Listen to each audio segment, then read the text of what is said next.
Hello and welcome to a very special episode of Two Tickets Please. I'm your host, Josiah Wampfler.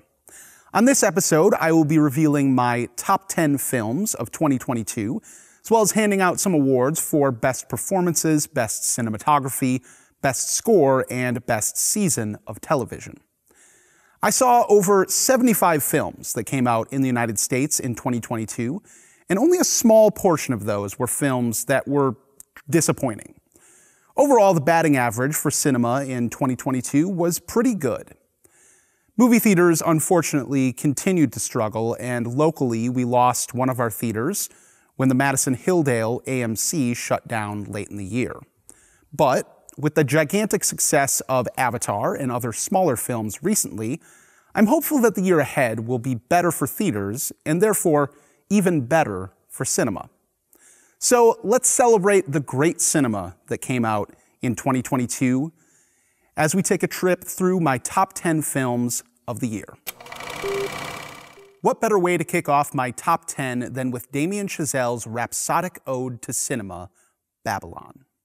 Set in late 1920s Hollywood, the film shows the last euphoric gasp of the silent era and the tumultuous period that followed as sound was introduced into the movies. Through the stories of an up-and-coming actress, played by Margot Robbie, an industrious aspiring filmmaker, played by Diego Calva, a popular silent film star, played by Brad Pitt, a talented jazz trumpet player, played by Jovan Adepo, and a Chinese-American cabaret singer, played by Li Junli, Chazelle pays tribute to the incredible artists at the forefront of early cinema, while also confronting the dark truths about Hollywood then and now. Babylon is audacious to a fault. It is overindulgent. The over 3-hour runtime is ridiculous. It is insane that a studio funded this. And I absolutely loved every single second of it. This primal scream of a movie feels like it is fueled by the same drugs its characters are on. Chazelle's camera may have done a few lines as well, as this even gives La La Land a run for its money with the dynamism of its cinematography. And in true Chazelle style, Babylon's score from composer Justin Hurwitz is the groovy heartbeat of this epic, from the wild, depraved opening sequence to the heartfelt absurdity of the final scene. Hurwitz continues to be an essential part of what makes Chazelle's films great. Now, while Babylon is certainly about the late 1920s Hollywood, it really is talking about so much more. It may surprise some to learn that many women worked behind the camera in important roles even as directors in early Hollywood, or that people of color found pockets of success both in front of and behind the camera. In Babylon, Chazelle shows those early pioneers front and center, showing us their achievements, the discrimination they still faced, and ultimately how the studios kicked them to the side once sound was introduced and capital finally understood the money that could be made from the movies. There's a lot that Chazelle is saying with Babylon. Film critic Katie Walsh asked after seeing it, "Is this a love letter to cinema or a suicide note?" In reality, I think it's kind of both. Babylon truly shows us the magic of cinema, but it also shows us the blood, sweat, tears, and sometimes abuse that goes into making it. It delights in the brilliance of this crazy art form, but Chazelle laments the evil money men that finance it. It marvels in the adrenaline rush of filmmaking, but it recognizes those that have been historically shut out of the process. And now, similar to the late 1920s, the film industry is once again going through a tumultuous transition, just as women and people of color have finally started to work more regularly both in front of and behind the camera. Babylon feels like the synapses of cinema firing off for one final glorious time. Now, I think the rumors of the death of cinema have been greatly exaggerated, but we are clearly at a crossroads. Chazelle ends up coming down on the side of hope, but Babylon is clearly fueled by a lot of trepidation about the future. Whether or not those worries will come to be, Chazelle made this film like he might never get to make a film ever again. And I think its craft, ideas, and its audacity will stand the test of time. Writer and director Rian Johnson has clearly found his calling in the mystery film, as my number 9 film is his latest Benoit Blanc adventure, Glass Onion. Another sharp critique of the ruling class with stylish cinematography and a wonderfully vibrant score, Johnson's follow-up to Knives Out swung for the fences and hit a grand slam. Glass Onion is not only stylistically distinct from the original film, but Johnson here has also crafted a brand new central mystery that surprises and delights. Daniel Craig is clearly having the time of his life as Blanc, and that joy permeates through the entire cast. Edward Norton is fantastic as the brilliant tech billionaire, who is perhaps a little dumber than everyone thought. Kate Hudson is actually brilliant as a dim-witted celebrity who can't stop causing problems for herself. Her dynamic with her assistant Peg, played by Jessica Henwick, is at the center of some of the funniest moments in the entire film. It is clear Dave Bautista is having a lot of fun playing a men's rights Twitch streamer here, and I've loved watching the variety of roles he's been taking outside of the MCU. Kathryn Hahn and Leslie Odom Jr. are as good as ever as the two smartest characters in the room, but people who are plagued by their own hubris. And of course, there is Janelle Monáe, who plays the scorned and rejected member of the group. Monáe, for many reasons, deserves awards attention for her performance, which ends up being quite complex. If you would like further thoughts on the central themes and other aspects of Glass Onion, you can check out episode 9. I loved this latest Benoit Blanc mystery and can't wait to see what Johnson brings us next. For my number 8 film, I have my first international feature on the list, Girl Picture. Directed by Ali Hapasalo, this delightful coming-of-age film tracks 3 young women over 3 consecutive Fridays as they question what they want out of life and learn to navigate various relationships. The biggest questions for all 3 revolve around pleasure in the fullest sense of the word. For Ranko, played by Eleonora Kauhanen, pleasure in the bedroom has thus far escaped her, and she's on a mission to discover what feels good to her and what she needs from her partners. For her best friend Mimi, played by Amu Milanov, passion is her deficit. Whether it be passion for another person or passion for other pursuits in life, Mimi is the prototypical romantic comedy protagonist in some ways, clearly wishing for the pleasure of love while rolling her eyes at the mention of it. Passion is not in short supply for Emma, played by Linnea Leno, who is on the verge of making the European Championships in figure skating. The sport, despite its obvious difficulties, clearly gives Emma a lot of pleasure, but her pursuits of her skating goals have come with sacrifices in other areas of her life. When Emma meets Mimi, she gets a taste of the other pleasures in life she has been missing out on, and both women must navigate the pleasures of new love and the responsibilities they have outside of this new relationship. I knew I wanted to find a place on my top 10 for Girl Picture as soon as I saw it. Hapasalo brings this film to life with stunningly vibrant images that use buttery soft bokeh and a square aspect ratio to give the film an increased sense of intimacy. The performances of all 3 women are truly superb, and I have been disappointed to see them getting little awards attention. Milanov is exceedingly great in the most dramatic moments of the film. Kauhanen is absolutely delightful and quite funny throughout, and Leno easily passes the eye test as a seasoned figure skater, clearly performing most of her own skating. The chemistry between all 3 of them is electric.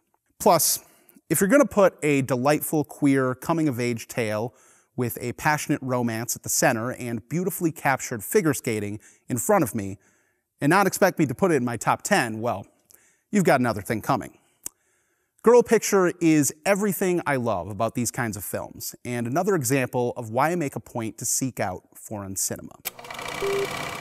Next on the list, my number 7 film is the Indian action epic RRR. One of the most fun viewing experiences of the entire year, this film comes to us courtesy of director S.S. Rajamouli, and it stars 2 of the biggest stars in India, N.T. Rama Rao and Ram Charan. The 3-hour extravaganza of tiger fights, dance sequences, and delightful violence against the British centers on a highly fictionalized bromance between 2 of India's important revolutionary figures in the early 1900s. Kamaram Bhim, played by Rao, and Alluri Sitarama Raju, played by Charan. Though the two men start the film on opposing sides, Bheem as a member of the pro-independence underground, and Raju as a cop tasked with quelling the threat of pro-independence movements, the homoerotic tension between them is too strong to keep them apart for long. With the power of friendship, dance, and superhuman action hero charisma and strength, Bheem and Raju team up to take on the British Empire and fight for Indian independence hand in hand. Through absolutely bonkers action sequences, bombastic music, a stellar sense of humor, and the astronomical charm of its two stars, RRR tells a wonderful anti-colonial tale of a people rising up against their oppressors, and it has a ton of fun doing it. In fact, there isn't really a better way for me to sell this film than just to briefly show you some of my favorite moments set to the incredible song, Natu Natu.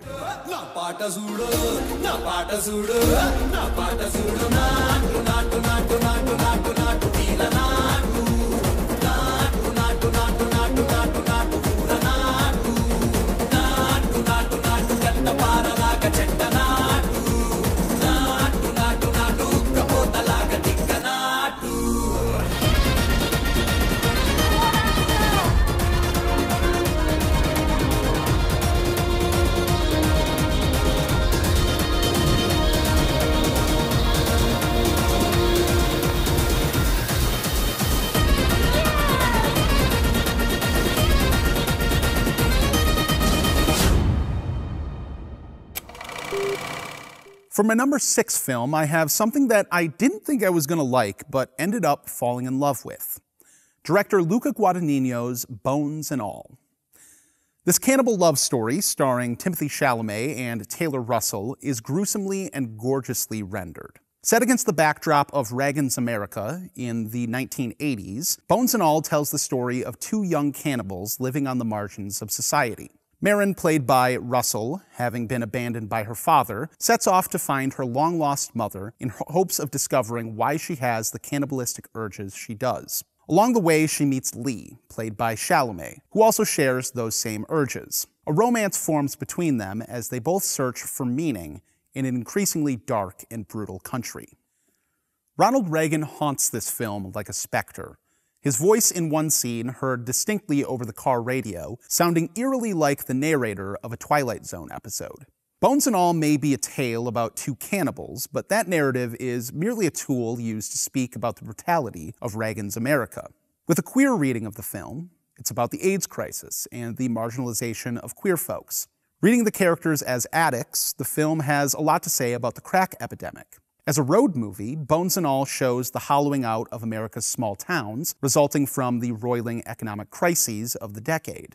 Yes, there is blood, guts, and gore, but the real death that Guadagnino is speaking about here is the death of the mythical American dream. Bones and All is a thematically rich text that evokes such a palpable sense of longing and melancholy. And it does this through marvelous writing from screenwriter David Kojenik, gorgeous, grainy, celluloid cinematography that is vibrant and contrasty, with deep blacks that fall into nothingness, a deeply wistful and stirring score from Trent Reznor and Atticus Ross, and two lead performances from Chalamet and Russell that ground all the craziness in a simple humanity. Luca Guadagnino continues to be one of the most talented and interesting directors working today, and Bones and All is yet another film in his filmography that will be entering my collection to rewatch again and again. Now we'll take a short break to hand out some awards and highlight some other great films from 2022. Welcome to the awards segment of this celebration of cinema from 2022. First up, I wanted to highlight several performances that really connected with me from the year. But instead of just rewarding performers that have been receiving recognition from various awards bodies already, I've only chosen performers that have not been nominated for any major awards for these roles. Here are my underrated actress and actor picks. My nominees for Best Underrated Female Performance are Anna Cobb in We're All Going to the World's Fair, Anna Maria Bartolome in Happening, Tang Wei in Decision to Leave, Taylor Russell in Bones and All, and Emily Watson in God's Creatures. And the winner is Tang Wei for Decision to Leave. It's a shame to me that American awards bodies seem so allergic to foreign language performances because they so often miss recognizing brilliance like we see here from Tang Wei. As a suspect in a murder case that subtly starts to seduce the detective investigating her, Wei does a brilliant job of slowly feeding us small details about her character through the minutiae of her performance. It is truly masterful work that can be appreciated by any audience, no matter the language barrier. And now my nominees for Best Underrated Male Performance. Justin H. Min in After Yang, Park Hae-il in Decision to Leave, Brian Tyree Henry in Causeway, Timothée Chalamet in Bones and All, and Daniel Kaluuya in Nope. And the winner is Brian Tyree Henry for Causeway. Tyree Henry has had a great year with the final seasons of Atlanta on the TV side, and this wonderful performance in Causeway on the film side. Paired with Jennifer Lawrence in the film, the duo's chemistry is infectious, but Tyree Henry is at the center of what makes this film surprisingly funny and remarkably naturalistic. Plus, there are moments from him in the more dramatic moments of the film that truly made me weep. Next up, I wanted to recognize some of my favorite cinematography in 2022. The nominees are Nope, Hoyte van Hoytema, Decision to Leave, Kim Ji-young, Babylon, Linus Sandgren, Everything Everywhere All at Once, Larkin Siepel, and Athena, Matthias Buchard. And the winner is Matthias Buchard for Athena. Any of the films listed could have been #1 in any other year, but Athena is filmmaking on a level I truly haven't seen before. Buchard starts this film by executing a 10+ minute single shot that captures a revolt and ransacking of a police station, follows the rebels as they steal a police van, and ends up in an epic wide shot that recalls something as grandiose as the Battle of Helm's Deep. From there, the rest of the film is a series of these mesmerizing one-shots that feel visceral and at times produce exquisitely beautiful and haunting imagery. It is unlike anything I've ever seen before and is truly a technical marvel. Moving on to music, here are my favorite film scores of the year. Bones and All by Trent Reznor and Atticus Ross. Athena by Generation. The Batman by Michael Giacchino. Babylon by Justin Hurwitz. And RRR by M.M. Keeravani. And the winner is M.M. Keeravani for RRR.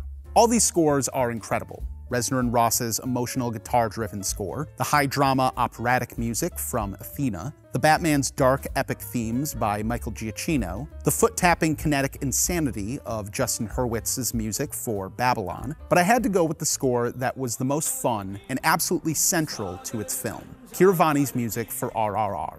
Here's a bit of it.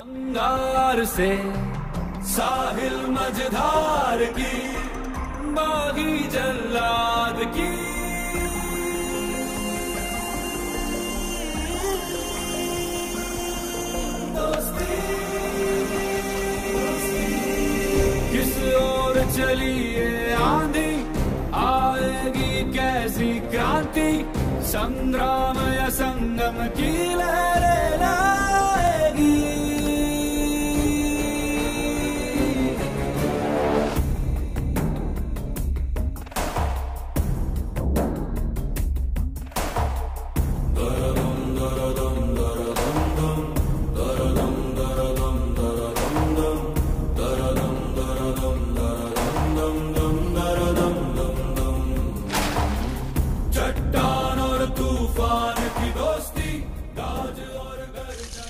Lastly, there was a lot of great television in 2022, a bunch I still haven't gotten to, but here are some of my favorite seasons of the year.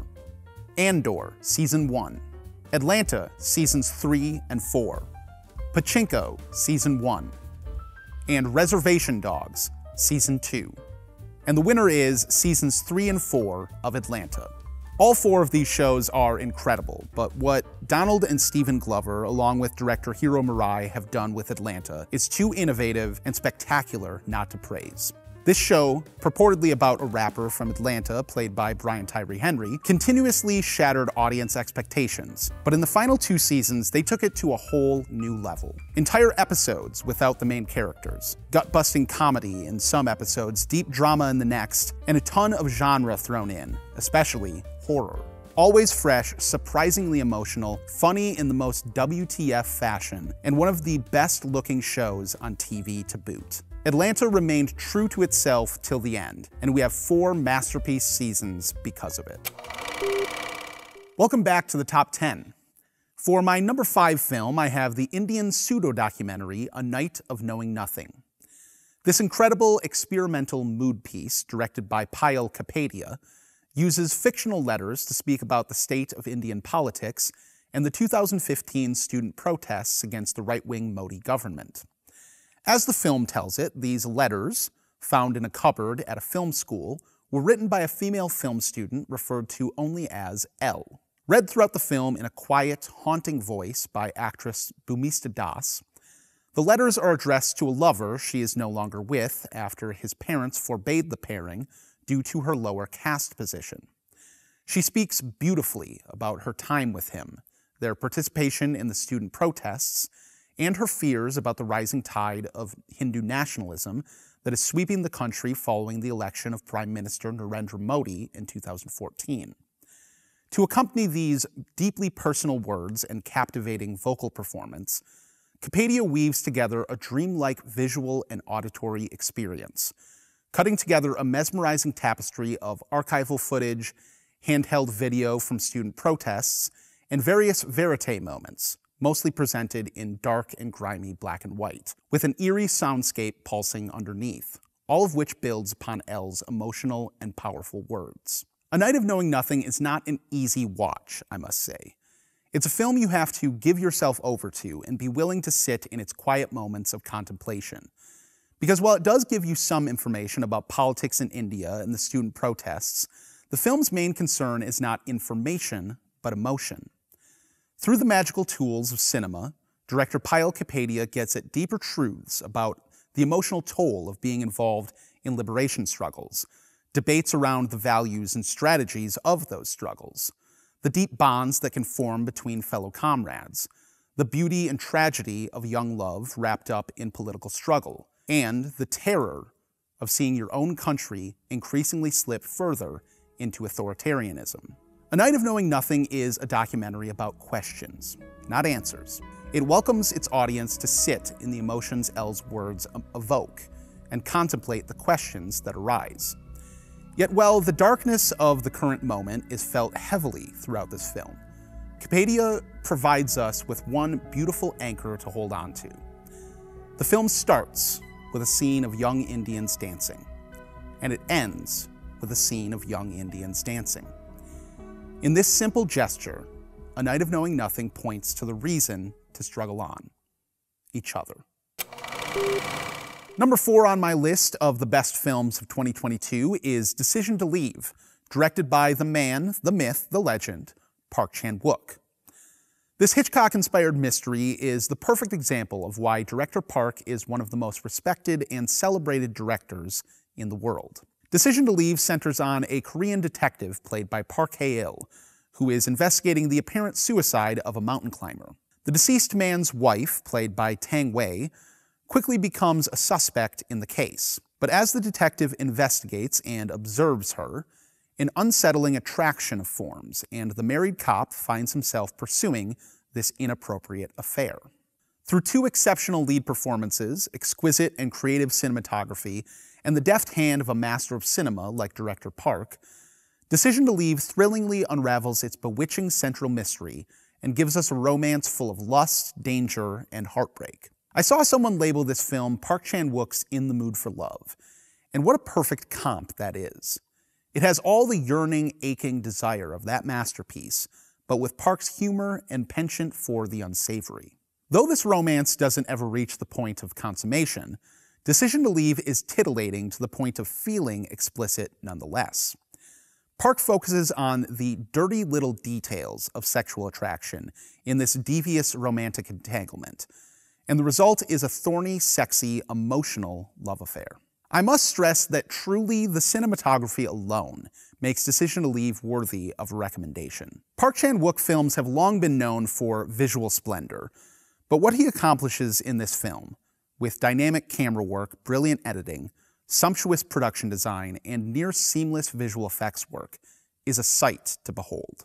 This technical brilliance helps to make the central mystery and romance of Decision to Leave that much more impactful.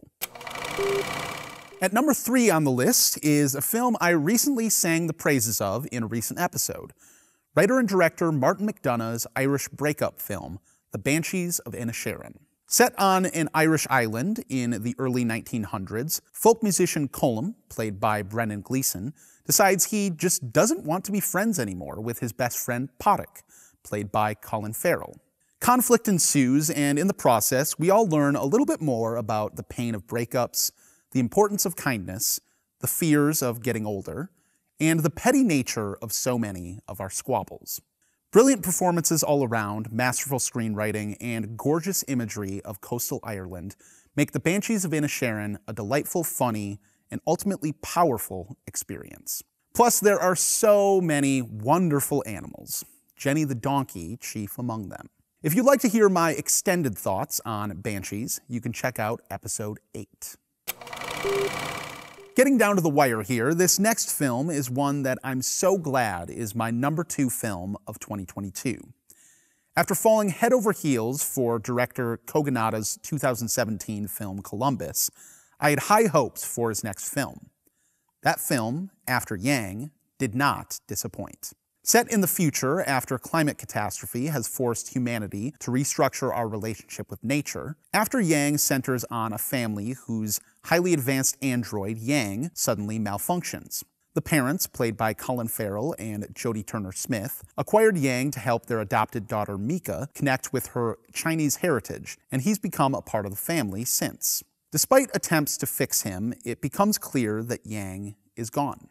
When Farrell's Jake gains access to the short memories Yang left behind, he starts to learn more about who Yang was, and begins to confront his grief over his loss, as well as examine the questions these memories raise. After Yang is a tender, meditative film that sparks fascinating conversations around grief, racial and cultural identity, adoption, artificial intelligence, and existence.